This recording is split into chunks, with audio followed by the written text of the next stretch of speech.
Do you work 9 to 5? Are you always that person that's on Instagram scrolling through other people's feed saying, I wish I could be here, I wish I could be there? You want to travel, but yet you're like, well, I want to YOLO, but I don't have money, I'm broke. Well, I think you have come to the right place. Stay tuned and I'll teach you how to travel on a budget.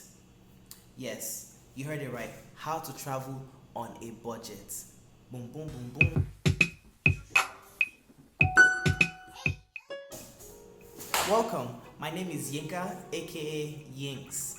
Thank you for coming into my channel today. We will be talking about how to travel on a budget.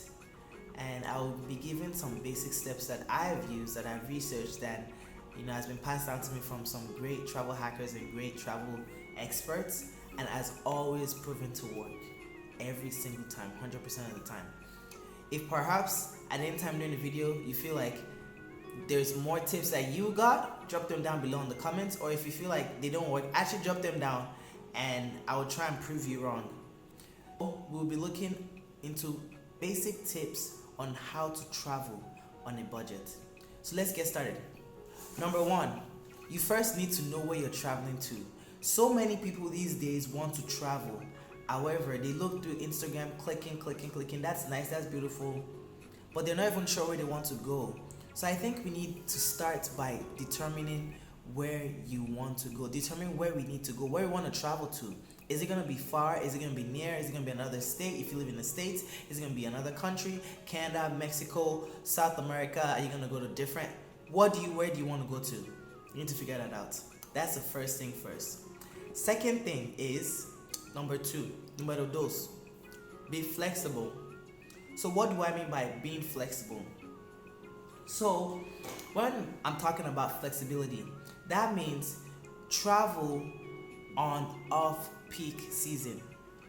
That means traveling during off-peak seasons. So what are off-peak seasons? Off-peak seasons are like after summer, after New Year, Christmas season, those in-between places. You don't want to travel during summer because that's when kids are out for school. So families are traveling around the world, they're traveling here, there. So guess what the airlines do? They jack up their prices because they know all these kids are out, they're going to want to travel. During Christmas time, you don't want to travel because everyone is trying to travel to go to their families, go spend the holidays together.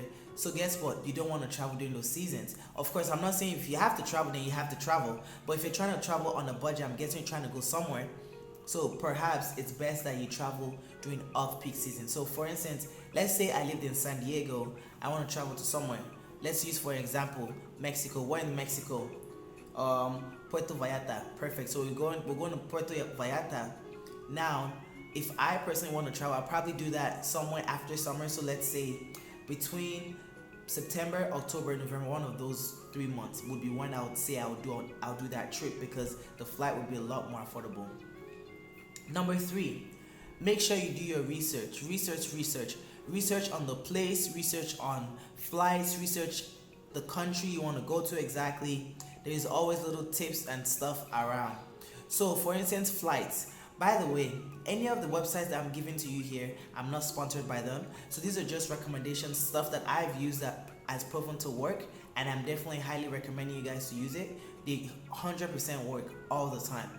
So flights. That's where most people are stuck. That's where they don't know how to get cheaper flights. One of the ways to get cheaper flights is through Google Flights. So Google Flights, if you go on Google, and I'm going to show you guys this in one of my next videos. It might be the next one or the one after that. I'm going to show you guys because I'm going to actually book a ticket, a flight to go somewhere. You guys are going to get to see how I actually book my flights. So I use Google Flights. I go to the calendar. It has a calendar mode. And then I basically get to see the dates and how much the cost of the prices are. And that's really good way to just see how the prices change throughout the week and throughout the different months. So I use that. Another resource that I use is called Skip Lagged. By the way, I'll drop the links down below in my description, so make sure to go check them out. Skip Lagged is one of the good ways for you to just check cheaper flights. They also do what we call hidden city flights. So hidden city flights are basically when, let's say I'm going to Dallas, I'm going to actually buy a ticket that's going to Florida that has a layover in Dallas. So when I do that, it's actually cheaper for me to pay for going further to Florida that it needs to go into Dallas directly. So I would just get off in Dallas, and that would be it. However, if you're gonna be doing this, make sure you don't check in any luggages. Airlines don't like when people are doing this and they're, spending just half the ride or whatever. But there was a lawsuit that went, and Skipline actually won. United sued Skipline, but Skipline actually won. This was a couple years back ago, 2017, I think. Don't quote me on that. But Skipline lost. Skipline won. So yeah, you could do that for your flights, to book cheaper flight tickets. This is usually what I use. Also, when you're booking flights, make sure you're doing it in incognito tab. That way they don't track, or they're not, because there's something about airlines using they know they're tracking what you're searching for and all that kind of stuff. So you want to make sure that that's on the low, like you don't know what you're doing. The fourth way is using frequent flyer miles. So if anyone is traveling, regardless of if you have credit card or you don't use credit card, make sure whatever flight you're going, any airline you're going with, you just open the frequent flyer miles. It's free and it doesn't cost you anything. It's free. So just sign up. It's going to take you 1 minute to sign up and just have your name in the system and get your free, use your frequent flyer miles. But for now, try and gain and accumulate frequent flyer miles. So also that means probably trying to stay loyal with just one specific airline. I personally don't. I'm kind of all over the whole place, and I do the whole different using credit card points. But I probably encourage that you stick to one airline, because then that way you can build up your status in the company or in the. That's especially if you're traveling locally or nationally, like in the United States. Stick to one. That way you just build up your status and you keep moving up. And let's say you wanted to upgrade to business class, they could easily upgrade you to business class because you're a frequent flyer traveler. You have points with them, you have this with them, different statuses, and they could just jack you up. The last thing is where to stay. Make sure that you don't necessarily stay in hotels. I'm not saying that's bad. If you have the money, then go ahead, why not? But more than likely, if you're watching this, you're trying to travel on a budget, so you ain't trying to spend that much money on accommodation.